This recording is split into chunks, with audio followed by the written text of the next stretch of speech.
The scary part is some areas could see surge values at 10 to 15 feet. And this takes us up to 9. And look what it does. At this level, the first floors of structures are completely flooded, and there are few places that it is safe when the water rises this high.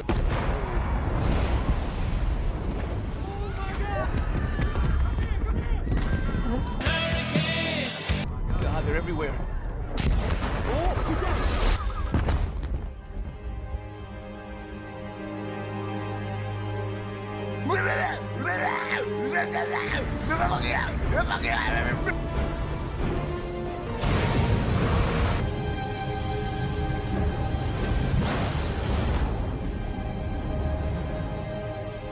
Hey everyone, welcome to Zeitgeist Zealots. I'm Forrest. I'm alive! You Hurricane Milton, you can't stop us Floridians. We're back and we're better than ever. I'm Major. I'm Robbie. I have nothing to do with Florida, but Matt. The Penguin, the new episode 3, premiered last Sunday. We're a little late to the party, but yeah, I think we all enjoy it. I think episode 1's still my favorite. This episode was so good, though. I did enjoy this episode. This episode, but yeah, it was hard to top just the ending of episode 1. Well, there, how it all just came together. That's a good point. The show's 3 for 3 in Penguin almost killing Victor. Threatening to kill Victor. Gun to Victor is he's like nice. It's like he's so bipolar and he comes back. Victor. He's like so nice to him one scene, then like I'm gonna kill you next scene. You know who else HBO has a gun to, and that's Velma. Before we get into the Penguin episode 4, aka Bliss, let's break down some nerd episode news 3. real fast. Episode 3. Sorry, episode 3. I'm just getting ahead of myself. I'm too excited. Episode 3 is Bliss. Guys, sorry, I have been up for 100 hours. Because you survived the Category 4 Hurricane. Yes, you're 100, and then it downgraded to Category 3. So maybe it was a sign I should have been paying more attention to the weather channel. So place wasn't too bad. It looks like. Yeah. So God bless. Either. God bless. Indian bear. Give it to him. That's a good pun. That's a good pun. It's her snare drum. What's it gonna be? Okay. It's if it's the Native American burial ground or the fact that DARPA or HARP, right? And we can't control the weather, and there's some. God dang it! Can I just ask a quick question? If Democrats can control the weather, yeah. Yeah. Right. Does that mean they can change the climate? I like to say that I put the troll in controlling the weather. Guys, you have to be very particular when we're talking. Controlling the weather does not mean controlling a hurricane. Yes, I believe we should be able to take our space lasers and heat up the water and then like a cat laser to a hurricane, guide that fucking hurricane away from America back out into the ocean. But do we do that? No. What we do is protect the senior citizens that have retired in Tampa Bay. If you haven't noticed, Tampa Bay going over 100 years without a direct hit. Is that on purpose? You have to think critically. 100 years? This is before we even have that kind of technology. If you're going to have a conspiracy theory, it needs to be a sound conspiracy theory. They don't want anyone to live in Florida because they don't pay income. They want everyone to leave Florida so they can move to a state where they do pay income tax. That's exactly why all the scientists are in Antarctica with their Zippo lighters melting the ice wall. Either. That's right. They're just going to fucking send Florida right into the water. They're going to turn Georgia into prime beach real estate like Kevin Spacey in Superman 4. I know that. Every place they don't pay income tax. They don't pay income tax. They're trying to make it uninhabitable. Guys, you know. Oh, by the way, my mom says hi. That's why I was late. She's visiting. Yeah, so Velma got canceled. Season 3. Velma got canceled. If you're horny, let's do it. Ride it, my pony. Did we ever discuss that Halo got canceled? Yes. Like, We no cried, one we gave a shit. mourned, no one cared. Yeah, you already blocked it out of your memory, and yeah, it's still here. You think Rings Wait, of Halo Power is is going to get? canceled.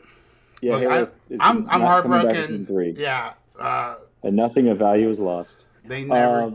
He just. Damn it. He just got to Halo, man. You could give him a 3rd season now that he was finally on the Halo. We drudged. We walked. We crawled through. We At saw least show, Master at least Chief's show us buttocks. what you were going for. Give us the 3rd season. Show us Maybe what you were that's why. So nice to have you back. Thank you. Wait till the 3rd season to actually get to what the show's about. Touche. I think that Touche. Rings of Power season 1. If they did like Fall of Reach all season 1, everyone would have been happy. I think. Or yeah. But they just did Fall of Reach in like 1 episode in season 2.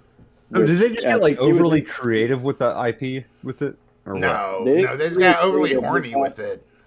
They They had this overly girl, aggressive. and they turned it into like a romance. They had No, to they make should've- it their own. Nah, you gotta fucking Because- kill grunts, kill Covenant. It was that easy. It's not that hard. Yeah, we anyway. want to see death Practical and effects. destruction. They probably could have saved a lot more money because apparently, like Agatha all along used a lot of practical effects. That's like their cheapest show. And it's like if they just used practical effects for Halo, they probably could have saved money. We got the B, flood. you know, We just got fans the wouldn't flood. bitch Give about us CGI. season 3. Oh, mighty Zack Snyder fans, I call upon thee. Maybe if we can Jeff restore, Bezos will rescue Halo. If we can sure restore that- the Snyderverse, we can restore the Haloverse. Wait, time out though. We Time can out do though. this, What was bots. the fan feedback to season 2 of Halo? That's Nobody the was key. watching Actually, it. no, it was much Not better. even the modern. It not got like even the over modern 80%. audience watched Halo. That's how little people watched it. Yeah, the Okay, modern so- audience doesn't even exist. So You're ultimately, clever. they saw that the Halo people were like not interested. And you know, and so they just that didn't show wanna was do it. literally for nobody. It wasn't for the fans. It wasn't for casual audience. It wasn't for fathers and dads. No matter how hard they marketed it for Super Bowl Sunday, it was for nobody. It was who was that show for? It was for nobody. But Has you know, Rings the of Penguin Power. is for literally What's the everybody. problem? But before we get Has- there, I want to go around the It's table so good. and I want to break everyone's fucking mind. Like, my mind was broken earlier this week as I was researching hurricanes and tree devastation. I'm going to go around the table. I want to start with you, Robbie. Hey, how tall in feet? Feet, right? 12 inches in the feet. Sorry, my European friends out there and the 12 people from Australia who are listening. Yeah, fuck the metric system. Fuck the metric system. We're doing feet today. We fight for a country of our own, a new nation, where we choose our own laws. Said sir. Choose our own leaders. Yes, sir. And choose our own systems of weights and measures. Oh, we can do meters if you want to in the we end. also have our own word for 12, doesn't it? No other. It does. The only one. Shout out to Nate That Bergetzi. new SN, that new SNL. Yeah. Our own nation. Well said. And to do our own thing with the English language. Shout out. With Washington, that was funny. I didn't Washington realize 2. donut had 2 different spellings. I was like, wait, oh yeah, that's right, because there's dough, D-O-N-U-T, and then D-O. And then D-O. D-O-N-U-N-T. Yeah. Dude, Nate Bergetzi is the only thing keeping SNL alive. Last season was so much better, though. Anyway, so. Wait, Nate Bargatze's on SNL? Yeah, he guest stars. He was the funniest person last season. He's the funniest person this season Dude, so he's far. so good. So, Robbie, I want to ask you first. How tall do you think the tallest tree is in the world? Oh man, they're I know. 400, You're on the spot. I even seen some of them, but I can't remember where the footage is. They're Just- up there. Price is right. You got to price is right. Few hundred feet. How much? Let's go. Few I- hundred feet. I need a number. 300. 300 feet. That's a good number. All right. Tip. Unless No, I Tip, you're was coming last. mixing up No. meters Tip's when I was coming hearing last.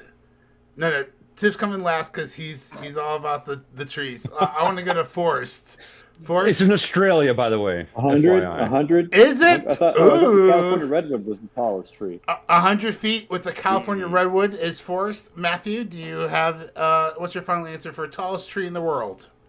I have to say it's got to be in California because they're redwood forest there. So I'm guessing just under 400 feet, so like 390. 390.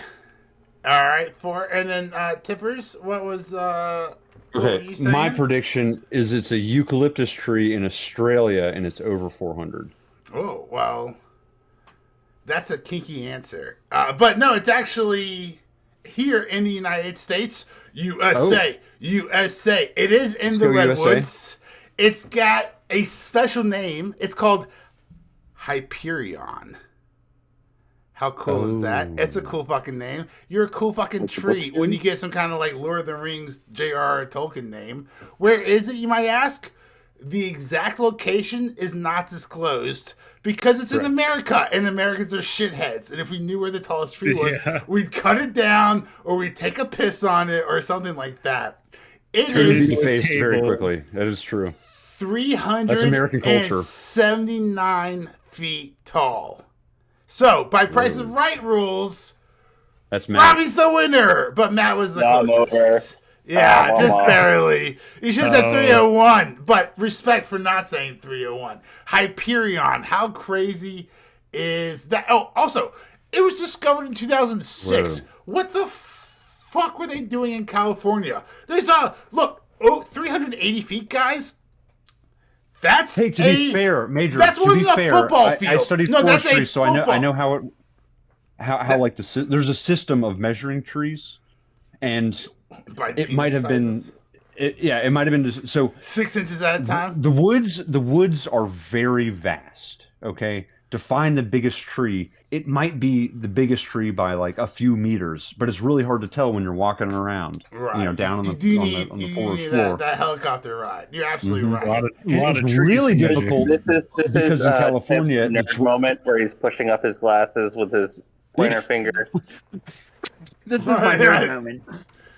The topography of California is super variable, and so that tree is probably in a valley, and so it looks the same height as the other trees. Yeah, it looks the same height as the other trees from above, but because it's in the valley, it's got that topographical. Don't get too close to it, or you could get fined $5,000. Much like getting too close to Oz, it could cost you some jail time. Guys, let's break it down. Penguin, episode 3, Bliss. Probably, I mean, I said this in episode 1 because very poor timing with this episode, as you showed in the opener. Yes, lots of flooding going on. Who put this show on during the hurricane season? Oh my gosh! That darn editor. Going to hell, that guy is. Like, remember there was a disclaimer before the assassination attempt, right after the assassination on Trump happened? Yeah, they had to put the thing up. Like, if you're bothered by images of flooding, please don't watch this episode. The thing with flooding, though, it happened at 5 a.m, so nobody actually saw it. People just died in their sleep. So speaking of this, I actually watched this episode right as it came out, and I think I texted you guys 5 minutes in, going like, it damn near has me crying 5 minutes into this episode. Dude, and the writing is so amazing, where like I actually feel for this character, and like I'm emotionally invested in him now. And holy crap, great show, great writing. And then you see kind of his position with his girlfriend and the choices he's got there now. So many choices. I can't wait to break them all down. He goes to the bus stop. Matt, you almost spoiled it. You were like, 5 minutes and I was crying. So like I read that text message and I'm like, I start the episode and I'm like, all right, 1 minute in, not crying yet. 2 minutes in, not crying yet. 3 minutes in, not crying yet. I'm like, all right, I think Matt's just, being a little pedantic over. Oh my god! And then when everything's seeming so happy, they're having a good time on the roof. Oh my god! It just except before the drug dealer showed up. I didn't even see it coming. I didn't see it coming. Break down what exactly happened, because I don't have 5 minutes. They break down his whole backstory to make you care about the character. So he's got a girlfriend. He's in love. He's a cutie pie. He's got a cute little stutter. And they don't just tell it to you. They let you just watch it. And then, so he goes, he's on top of the roof, right? That's why he's above the floodwater. That's how he survives. He's on top of the roof with his girlfriend, and they're trying to watch some fireworks to, let's say, the northeast.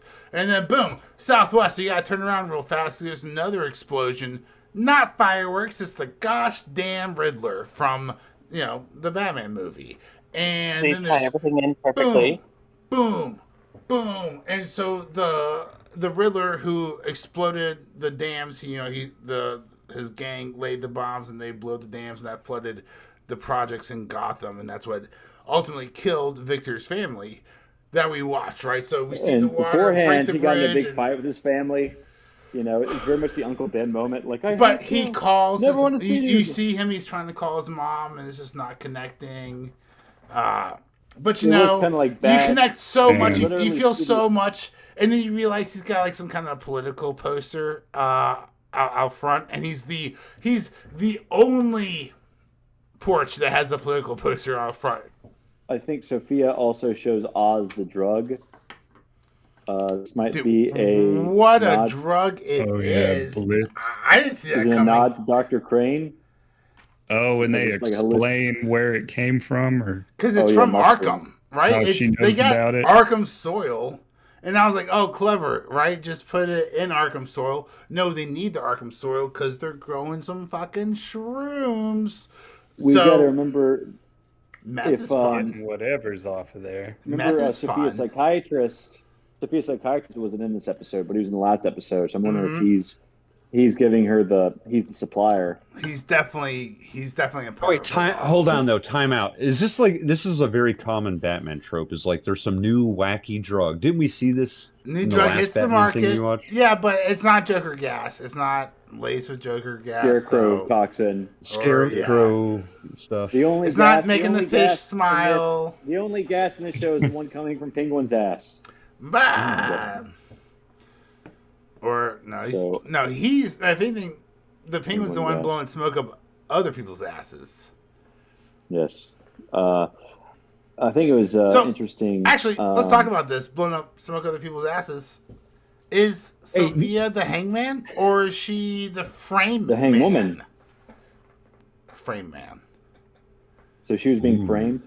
Do you think? In the comics. They do heavily imply that she's not actually the hangman. They heavily imply that she's the fall guy, or should I say fall woman for Forrest. You're not going to do what they did in Obi-Wan Kenobi, introduce this female villain, and then turns out she's not really evil because she's a victim of circumstance. No, how could they? Well, Darth Vader was a victim of circumstance. I think we're all victims of circumstance. In heartbreak. Maybe, she killed how many women? 6? 7. I don't know. I think I mentioned 7. Okay. Yeah. So yeah, I don't know. So they're gonna sell the drug to the Chinese triads. So they need they need the whole backstory of the drug itself. How it's a mushroom that they have in Arkham Asylum, which they use to sedate, the prisoners of Arkham. I thought was very intriguing. It adds a lot to it. Yeah. My favorite part is how they told Oz, Oz was about to touch one of the mushrooms, and she's like, "Don't touch that." Don't do that. If anyone touches it, you could disrupt the delicate ecosystem, and then all the fucking mushrooms would die. 30 seconds later, she's grabs a fucking mushroom off the back of it. She's like, look at these red spores. We're going to take these red spores and we're going to turn these into crystal blood meth. And then we're going to pass them out in these little vials. Guys, I don't know how to smoke crystal meth. Okay? And I actually Googled. How to smoke crystal meth. And you know what Google told me? Google gave me That's at your search now. Google gave me a hotline. I have a podcast, all right? NSA, if you want to come for me, it's episode 161. I appreciate the view. Please subscribe, okay? They gave me a fucking suicide and drug hotline to call, right, for help. And it's like, no, for research. God damn it, Google. For research. I'm just trying to research. Show me a video of a guy blasting his... Yeah. Anyway, I've watched enough Breaking Bad. I know there's flames involved. There's usually a broken light bulb or a spoon. What you're not doing is the bagman is giving you drugs of vials of fucking crystals, and then you're just giving these crystals out for $60, and these people are just fucking chugging these crystals like they're fucking Flintstone vitamins in the club. That is not how drugs work, I think. I'm pretty sure. Well, that's not how crystal blood meth works. If it's some kind of a hallucinogenic compound, it could just dissolve like burning how mushrooms yeah, burning it shrub. would. But so it's crystalline, but it is a shroom which could melt and could dissolve, sticker form in your mouth. They haven't described enough. When I watched that scene in question, I actually thought of Tip and how he would have an aneurysm watching this scene about how to properly treat all this stuff. But quick follow up, kind of second point. There was actually a writer for, I don't know if it was NCIS or Law and Order or some NBC show that actually got investigated by the FBI because of their Google search history of how to hide a body, what happens to a decapitated head. Yeah. An actual writer for one of the shows, and the Google search history just had all these weird questions. Oh, that's great. And bring on the podcast. That's how this podcast blows up. That is so Major, great. You are now on the list. This is my chance. Yeah. Oh, man. There was some guy at the NSA shaking his head, saying to himself, or saying to the guy next to him, he's like, lost another one. So what you're saying is I need to get me a Vic, right? Because what about this dynamic? We talked about this. We briefly talked about this before, right? We're 3 for 3 basically with a gun to Vic's head with Oz threatening Vic. But Vic's is this Stockholm syndrome, or I know. Is this Vic smelling a good opportunity and how to up himself in life? He was gonna leave. He was going to go be with the girl of his dreams. He drove to the bus station, and he said, "Skirt! See you later." And then he came back. having a relationship with the penguin there. I mean, does anyone love him more than Oz? I'm not sure. Oz sees something in him. And I tell you what, as a young man, there's very few things in life that feel better than someone seeing potential in you. Look at Oz when he's at the bar afterwards. Just the face he had, thinking about is he gonna come back or what? Right? He's like, oh, what?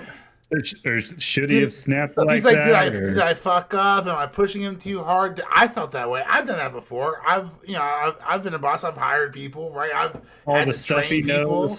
Right? It's like, yeah, like. I see the potential in you more than you see it. How hard do I push you? Do I try to get the best out of you, or do I? Well, one thing that was pointed out of how they're both. It was in the after credits thing, behind the scenes stuff. There were. Oh yeah. How they're just two people. They're both just pretty much alone now, working together. I can see two loners. They might have each other. Even at that. They're both outsiders. There's a comment made about how the penguin is not a made man, and so the issue is that they heavily imply that he's not Italian, so he can't be a made man. So he's hiring this kid. He's hiring this kid who also can't be a made man. He's an outsider. They're both outsiders trying to get into the system, and that's kind of where I feel the relationship evolves, is because they know they can't be, part of this. Well, I mean, Maroni's wife is Middle Eastern, and she can't be a made man either. But I guess she's sleeping with Maroni, so that's another way. She's married to a made man, though. But she's also in charge of the whole situation. She's of a made man. I don't think made men marry people who aren't Italian. So Sal Maroni married this Persian woman, right? This badass Persian woman we talked about before from The Expanse, and that's why all of Sal Maroni's men are Persian. Because her people have infiltrated his organization. That's why there's a difference, and that's why Herman are Persian and the Penguins guys. I just had a brain fart. Right, that's why they're all fucking Italian. But if you notice, Salmaroni's men are all of like they look of Persian descent, and at least that's what I picked up from Emergency Awesome or someone like that. Don't come crawling to me in the comments unless you want to boost our algorithm. In that case, a bitch down below. We appreciate it. So the Penguin trusts, the kid to run the drugs in the club, and the kid has a panic attack. The bagman. What an easy job. Just walk around, carry some drugs. Like money, hand out drugs. Here's my question. Why at all? Can't these girls just fucking walk upstairs, grab some more drugs, and then come back downstairs? Why is this guy to be walking around with a pile of drugs? But then, yeah, he's doing great. What do you guys think? I was proud of Victor. I thought he was nailing this. I was so proud of him. And then the party started. A week. PTSD fucking hit, and then kaboom! He drops all these fucking vials. Now these fucking hoes are yelling at him. He finally gets fucking paid. $1,000 a week. Not bad. Not too shabby. That's a good starting wage. Oh, man. How about when Oz grabbed the cell phone? A year. Come on. How about when Oz grabbed the cell phone and you saw the last messages that was already on the screen? Dude, my heart sank. My heart sank for Victor. Because he was so happy. He was having a good time and was like proud of him and stuff, and then sees that on the cell phone. He's like, yo, you want to fucking go? Just go. Just my heart's broken. Just to get out of here. Yeah. This was and I like the club scene. I loved like his Scarface attire. Yes. That was pretty spot on. I get the reference there. Showrunners, well done. But so Victor leaves, right? We have this dramatic scene in the bathroom, like Robbie was talking about, and Al Pacino fashion. Because we take a Maserati and we storm off, right? Well, he was pointing the gun at him because he was like, "What? You think you're a prisoner? Do you think it feels like this? Is this what you think it feels like?" How? That's what I tell you, man. It broke my heart. What acting? Like, dear Lord, how it's been so good. Able to act so well in such a big fat suit, so much prosthetics. He's on probably the face. He's probably in a terrible mood because he's so uncomfortable, so that probably helps his performance. He's like, dude, I gotta nail this in one scene because we gotta fucking move it. We gotta fucking move this. So I'm gonna nail this in one. If I get it right in the first take, the sooner I can keep the suit off. But like, you have to admit, guys, like he is acting better than not just one person. I'm talking about every person in the Acolyte combined. He took every acting ability. 100%. Mm-hmm. He's doing that in a fat suit with prosthetics, not even his own fucking facial muscles. And he's outperforming everybody. A whole nother person. He's so jumping good. into the body of. And then Victor Oswald, is nailing it. I hope I wish I could start smoking again so I could quit smoking just so I could watch Victor act for the next 40 years because I am so looking forward to this guy. He is going to be great. I'm calling it now. 20 years of excellence followed by some kind of scandalous pitfall. Don't hold me accountable after 2037. But up until then, I like this guy. I can't wait to see what he does next. And that includes getting pulled over by cops. How fucking smooth was this guy, right? The cops find the cash. And he's like, "What are you doing with all this cash?" And he's like, "What cash? I don't know what you're talking about." He did that. The transition, thank you. I appreciate it. I don't have no money. I didn't have no money. I don't know what you're talking about. It's so. And the cop sits there for a second and thinks about it. He's like, "All right, get out of here. I better not see you again." Something like that. It's so good. He took a risk there and it worked. it worked out so good. But we already know like half the fucking cops on the force are fucking crooked. So, it's not a bad gamble. It's not a bad gamble at all. Speaking of not a bad gamble, Oz and Sofia have this great chemistry where they kind of bullshit their way into convincing the triad that Vito Veto, he vetoes. They want to veto this bliss drug, but Vidi, they convinced like Vidi, the right hand man, is a part of Vidi underneath the sheety. With a little bit of fettuccine. Talking about that Italian white girl, Luca's wife. Is that a slang for Italian white girl, fettuccine? I like it. I think it is now. Yeah. Hashtag fettuccine. Let me eat that bitch up. Guys, he didn't have enough. They didn't have enough time for her to touch his weenie. Damn, that's so much better. Yeah, that's a much better route to go. So anyway, Oz, who knows about biggest she's ever seen me. All right, that's enough. All right. That's the biggest she's ever seen me. All right, if you got any more, you just throw it this way. We'll just turn to a rap song for the post credits for the Patreon if we ever make one. We probably should at this point. I don't know. Well, we're not even. 120 subscribers. Let's go, baby. We're fucking just. Slowly moving. Gold member. Almost to 1,000 where we can monetize. Small steps at a time. We're here for it. Subscribe if you haven't already, so you can catch more great content. We really appreciate it. So to get to the ending. Yes. Why do you think A, Victor returns, but B, the Penguin abandoned Sofia? Can I go first? Go ahead. Victor returns because he rolls up in his fucking Maserati. And like I tell you what, if you're driving a Maserati, you're driving full erection. Full erection, okay? That's why the gas tank is so small, because you can't drive it for more than 4 hours. That's why they limit the gas tank, so you can't drive around the Maserati for more than 4 hours. So fully erect, he drives up there and he realizes how mid his girlfriend is compared to all them hoes the Penguin, Mr. Wild McGee over here, is bringing in. And he's like, nah, a life of crime is the life for me. That's what I'm thinking. What about you guys? Why do you think he returned? What was the question? Why does he return? Yeah, why doesn't Victor go off and sail into the sunset with his girlfriend in California? And then because why does kind of him now? He's so deep into this. I think is it Stockholm syndrome? Yeah, I think it could be Stockholm. I think he found out she had no OnlyFans, so that sort of turned him off. Well, he was like, not really the kind of. Like she lied to me. Yeah, I'm not gonna text you back. I'm definitely not gonna go to California with you. Yeah. What are you gonna Matt, do? what do you think?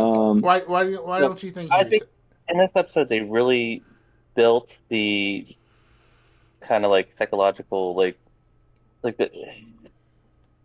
the manipulation that the Penguin has on him to make him reliant upon him. And the scene especially where he's holding the gun of like, do you think this is a prison? You could have done this.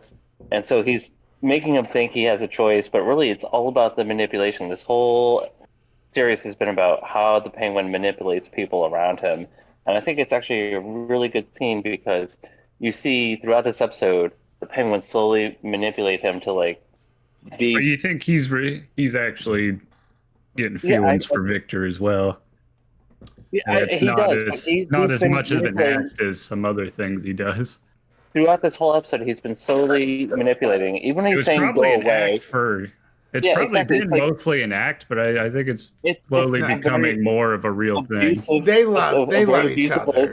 They love each other. Penguin, but especially after that first episode and how they're just like going over everything they just did.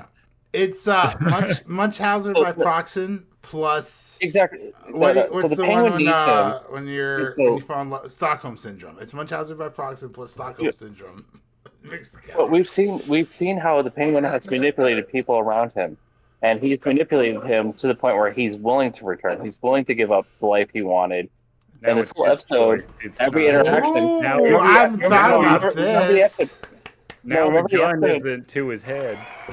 Remember episode 2 where he fails to put the stuff in the car to frame graffiti, right? And he puts them into the pit of bodies. Even though he does the right thing in the end, the Penguin's still like very negative. You know, this is the father figure he needs, and this is something he needs in his life. So the psychological kind of. Do you think Vic's going to survive the season? Yes. No, 100% not. 100% not. 100% yes. So follow-up question: why does the Penguin? Why does the Penguin abandon Sophia at the end? Or Sophia, whatever. Yeah, all right, that's great. I was going to ask. He's happy. He's happy. Yeah. He's driving off and he's laughing at a shitty situation. Because he's laughing because he escaped with his life. He got, once again, the Penguin, who doesn't deserve to fucking be alive with his fucking waddle, got out of another sticky situation. He thought his bro Victor left him, and Victor saved him. And you know what we're going to see next week? I guarantee you, we're going to see this slimy fucking Penguin wither his way multiple times. Out of trouble with Sophia. He's going to make Sophia, I thought you were dead. I thought you get shot. I was coming back to save you. We know. He's going to throw Victor under the bus. Or he was like, fuck it, leave her. But here's the thing. He knows that Victor's coming back. He knows Victor's coming back. No, he doesn't. He didn't know Victor left. He didn't know Victor left. And he knows Sophia's going to survive this. And if she doesn't, she's going to survive it, in a sense, at the worst case scenario, she's going to be held hostage or something. He knows that these things are going to happen, and yet he's still happy and laughing, at the end. So. Well, can I answer your question with a question? What do you think about when Sophia asked Oz about betraying her? Right? And she asked, was it worth it? And Colin Farrell, Oswald Cobblepot, gives an Oscar-winning answer here. Amazing. And he says, fucking yes! Yes, it was worth it. I'm a nobody. Look at me. I'm a right-hand man now. And I got I own the Iceberg Lounge. And look at me. I got this purple Maserati. And she pitches back and she's like, you're not a hard for her man, to argue with it. You can tell he's just being straight up about it. He's so honest, and that's what you fucking enjoy about him. And that's the best part. Kids at home, I'm fucking telling you, and my kids, I mean everyone, if you haven't fucking learned this lesson already, the best lies have a little bit of truth in them. So watch out for that shit, okay? Because that's how the Penguin gets away with everything he does. He starts with a little bit of the truth, and then he sprinkles in his little lies, and then boom, season 2, boom, season 3, and now no one gets fucking Emmys but the Penguin. And no, don't come fucking bitching to Zeitgeist Zealots, all right? When I'm calling it here. This is going to be fantastic. Actually, the Joker... How many episodes we got of this? 8 episodes. We didn't even talk about at the beginning how awful Joker Folia 2 was, okay? I haven't seen it. It's amazing to me. Have you heard the reviews? They're terrible. You guys, can I spoil it for you real fast? I need to see it, though. I need to make my decision. I could love it. Can I give you one? Can I give you one spoiler and then you decide from there? I already know what happens. He gets raped. Yeah, I've been seeing that on. What is happening? Why is that anywhere? What is this? Did Rian Johnson get a hold of the sequel? What is happening here? Anyway. So, what I think is the Joker 2 did so fucking bad that maybe they hold off on the Batman 2. The Joker 2 was needed. I don't think it was needed. The Batman 2 needed. That's my question. You guys have struck gold with the Penguin. Fucking shut up. Mind this jackpot. Mind this jackpot. Don't fucking put out some crackpot bullshit.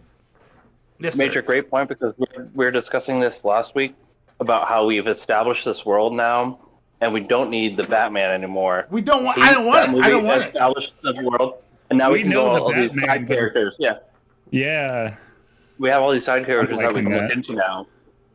So. Because they have milked all the main characters. Condiment King. Condiment King. Condiment King. Condiment King. They're literally doing a Batman cartoon. Rob and I watched Kite-Man episode 1. It's nearly perfect. It's such a Rob. Did you watch it? Or no, Matt did. Matt, you watched Kite-Man. Yeah, that was no me. Matt. Matt watched Kite-Man episode 1. It's nearly a perfect episode. Yeah, it's poor R.I.P. Bane. It's so good. But there's hope. There's hope for everything, and we hope that you comment down below because that's really great for the algorithm. We also hope that you subscribe if you haven't already for more great content. If you're not already watching us, we're on YouTube at Zeitgeist Zealots as well as Instagram, and also X and TikTok at Z Zealots Podcast. Let's wrap this up, guys. Go around the table. So let's start with Forrest. Final thoughts on the episode. I mean, I enjoyed it. I think it wasn't as good as the first two, but it's definitely, I think, more of a setup episode. It was really more of just like show Vic's backstory, and basically show he's committed to the criminal life now. That his last, I guess, sort of reservations and reason for not being a criminal are pretty much gone out the window now. What if Vic becomes Cyborg? Isn't that guy's name Vic? Mr. Freeze. No, I don't know. Isn't that guy's name Vic? Isn't that guy's name Vic?